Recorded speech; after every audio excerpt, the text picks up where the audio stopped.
कहा जा रहा है देश का चौथा स्तंभ कहे जाने वाले उनको गुस्सा दिया जा रहा है, अशब्द बातों का प्रयोग किया जा रहा है, मीडिया से रूबरू नहीं हुआ जा रहा है। आप जानते भी हैं सिवान के जो मालिक हैं, सिवान की जो महान जनता है, काफी एनर्जेटिक लोग हैं, बताने की जरूरत नहीं है। सब लोग एक एक चीज का हिसाब कर रहे हैं। आखिर मीडिया के साथियों को आपने रोका क्यों? मीडिया के साथी का जब यह दायित्व है, वो अपने रिस्पॉन्सिबिलिटी को लेकर के जब माइक लगाते हैं कि आप बयान दीजिए सिवान के बारे में क्या सोचती है, तो उनको रोका जाता है, उनको धक्का दिया जाता है। तो सिवान के लोग देख रहे हैं कि आखिर कैसे होगा।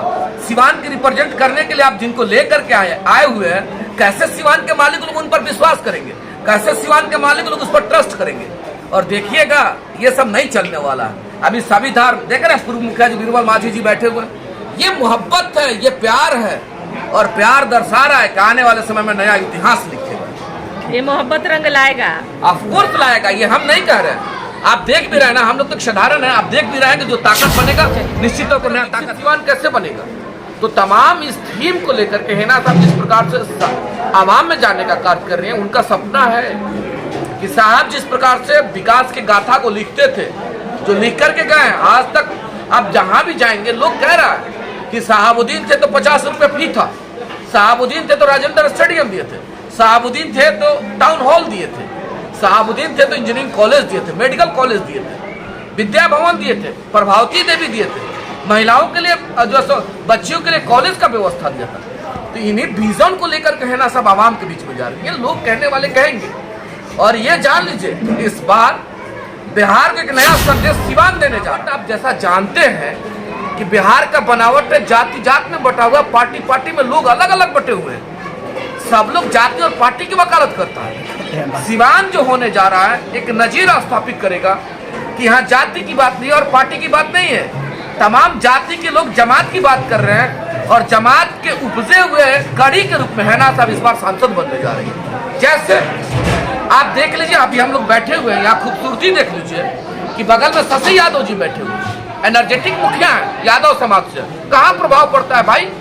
ये आइडियोलॉजी को लेकर के दीवाना है कि साहबुद्दीन का जो आइडियोलॉजी था उस आधार पर उनके साथ खड़े हैं, ना कि जाति के नाम पे खड़ा है और न ही पार्टी के नाम पे खड़ा। और मेरे बगल में देख लीजिए संजय सिंह जी बैठे हुए, इकबाल भाई बैठे हुए, उमेश सिंह जी बैठे हुए, तमाम सभी धर्म के लोगों का प्यार जो मिल रहा है उसमें स्पष्ट कर देना चाहते हैं कि सिवान के स्वर्ण समाज 90% लोगों का बेपनाह बिना जो सो कोई हिचकिचाहट का समर्थन प्राप्त हो रहा है। यही तक नहीं, आप जानते भी हैं कि स्वर्ण समाज का बुद्धिजीवी समाज होता है, और वह समाज जिस दिशा में चलता है उस दिशा में नया इतिहास लिखा जाता है। पहले चले जाएं तो जनता जो है देख रही है कि भय मुक्त होना चाहती है, क्राइम मुक्त होना चाहती है, विकास चाहती है, और इस बात से लेकर के ये लगातार ठगी गई है। 15 साल में एक बार जरूर ठगी गई है। इस बार की जनता शासन का मामला है, भय मुक्त, अपराध मुक्त, शासन का मामला है, सरकार का मामला है। अभी हमको अपना नेता चुनना है। किस लिए चुनना है?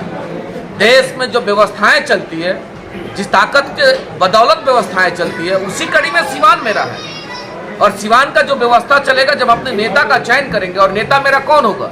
जो मेरा नेतृत्व करेगा, जो हमारी आवाज को ले जाकर के देश के सर्वोच्च सदन में हमारी बात को रखेगा। लगातार ये दावा कर रहा है कि हम विकास कर रहे हैं, और विकास इस प्रकार का जो 5 किलो राशन देने का, आयुष्मान कार्ड देने का, किसानों का 2000 रुपया देने का। तो मैडम का मुद्दा क्या है? किस बात से मैडम ये चुनाव? ये लोकतंत्र की खूबसूरती है, और यही तो लोकतंत्र है। सब लोग अपने स्वतंत्रता के अनुसार अपनी बात को रखता है। विपक्ष हो सकता है आप सभी के नज़र में या उनके नज़र में हम विपक्ष हो सकते हैं, लेकिन लोकप्रिय नेत्री हेना साहब की नज़र में कोई विपक्ष है नहीं, क्योंकि उन्होंने कहा है कि सिवान मेरा परिवार है, और जब सिवान उनका परिवार है, सभी रंग के लोग उनके हैं, तो फिर विपक्ष का कोई मामला नहीं। पॉलिटिकल लोगों का बयान हो सकता है कि हम 5 किलो राशन देते हैं, मेरा ये थीम, ऐसा हो सकता है। लेकिन हेना साहब का जो थीम है, हेना साहब जो सोचती है, हेना साहब का सपना है कि सिवान मेरा विकसित सिवान कैसे बनेगा, सिवान मेरा शिक्षित सिवान कैसे बनेगा। और सिवान को विकसित सिवान बनाने में, सिवान को शिक्षित सिवान बनाने में सिवान के सभी मालिकों का अहम योगदान है। और उस कड़ी में तमाम सिवान के सभी मालिक, महान जनता का प्यार और ताकत मिल रहा, इसलिए हम लोगों के नज़र में कोई विपक्ष नहीं है। हम लोगों के नज़र में किसी से कोई लड़ाई नहीं है। लोकप्रिय नेत्री हैना साहब सबसे आगे चल रही है, सभी लोगों का प्यार मिल रहा है। वहीं हम जैसे पिछड़ा समाज के लोग और दलित समाज के लोग जो साहब स्थापित करके गए थे, तमाम उनके आइडियोलॉजी को जो लोग फॉलो करने वाले हैं, उसमें हम जैसे लोग हैं, दलित समाज के लोग हैं, उनका ताकत प्राप्त हो रहा है ना। इस वजह से हमारी किसी से लड़ाई नहीं है और हमारे नजर में मेरा कोई विपक्ष नहीं है, पूरा सिवान मेरा परिवार है। और मैडम ने सिवान को जब परिवार मान लिया, फिर किस बात के किंतु परंतु है? देखिएगा, नया इतिहास लिखा जाएगा और यह धरती भी है देशरत्न डॉक्टर राजेंद्र प्रसाद और मौलाना मजरूर साहब की धरती है, जहाँ से हर वक्त नया इतिहास लिखा जाता है। इस बार भी नया इतिहास लिखा जाएगा। तो क्या लग रहा है कि इस बार स्वर्ण व्यवसायी एक नया इतिहास रचेंगे क्या? आप देखिएगा ना, आप देखिएगा व्यवसायी हमारे जितने भी बंधु हैं क्या कह रहे हैं, हम किसको वोट करेंगे, सवाल यहाँ आ गया है। जब लोग ऑप्शन के रूप में देखना चाहते हैं तो एक तरफ बड़े आदर के साथ आदरणीय रमेश कुशवाहा जी की धर्मपत्नी आदरणीय विजय लक्ष्मी जी हैं और दूसरे तरफ अभिभावक स्वरूप और बिहार के सियासत के सबसे मुख्य स्तंभ रहे हुए कौन, आदर के साथ और बिहारी चौधरी जी हैं। अब लोग पूछना चाहता है, जानना चाहता है, जीरादेई के सरजमी पे बैठे हुए हैं, मैरवा के व्यवसायी पूछ रहे हैं कि रमेश कुशवाहा जी पहले ये तो बता दीजिए कि आप 5 साल विधायक थे तो आपने जीरादेई को कौन सा मॉडल दिया है, जीरादेई को विकसित जीरादेई बनाने में कौन सा ताकत एफर्ट कौन सा लगाया है। और जब आपका टिकट कटा था माननीय मुख्यमंत्री का, आपने जो सो एक चरण नहीं छोड़ा था, तमाम तरह की बातों का प्रयोग करते हुए अभद्र भाषा अभद्र बातों का आपने प्रयोग किया। टिकट कटा था तो फिर आप कहाँ चले गए, उपेंद्र जी के पार्टी में चले गए। और देख लीजिए, मोरल देख लीजिए ना, आइडियोलॉजी देख लीजिए, स्ट्रेटजी देख लीजिए, फिर क्या हुआ।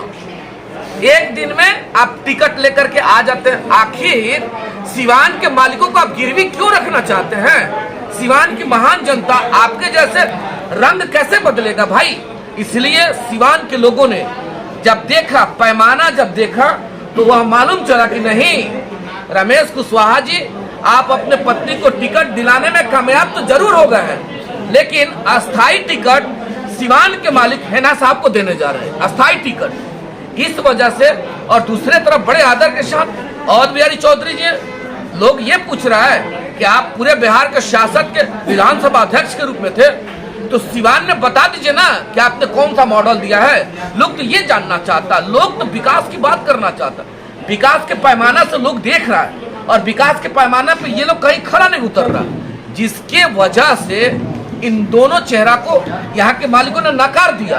अब क्या हुआ, अब लोगों ने कहा कि नहीं, वह महिला जो 15 साल लगातार सिवान के मालिकों के बीच में सुख में दुख में, दिन हो या रात हो, समर्पण के भाव से जो त्याग रहा है, जो उनका मालिकों पे विश्वास रहा है, उस विश्वास के नजर को उन्होंने जब देखा तो मालिकों का यह प्यार मिला कि इस बार यहाँ से हैना साहब सांसद बनकर दिल्ली के लिए जाएंगे। इसी कड़ी में तमाम व्यवसाय के हमारे सभी साथी, नौजवान, किसान, सभी धर्म के लोग, सभी मजहब के लोग, हिंदू हो, मुसलमान हो, अगड़ा हो, पिछड़ा हो, सभी लोगों का मोहब्बत और प्यार मिल रहा है, जिसके नजीर के रूप में आप चौथे स्तंभ में दिखवा लीजिए। हर गांव में जाइएगा, एक नया ताकत के साथ, एक नया उमंग के साथ, एक नया जोश के साथ सिवान मेरा विकसित सिवान कैसे बनेगा, सिवान मेरा शिक्षित सिवान कैसे बनेगा, इन मुद्दाओं को, इन थीम को लेकर के हैना साहब मालिकों के बीच में जा रही। इस वजह से हैना साहब यहाँ से सबसे आगे और इस बार सांसद बनकर के दिल्ली जाने का कार्य करेंगे।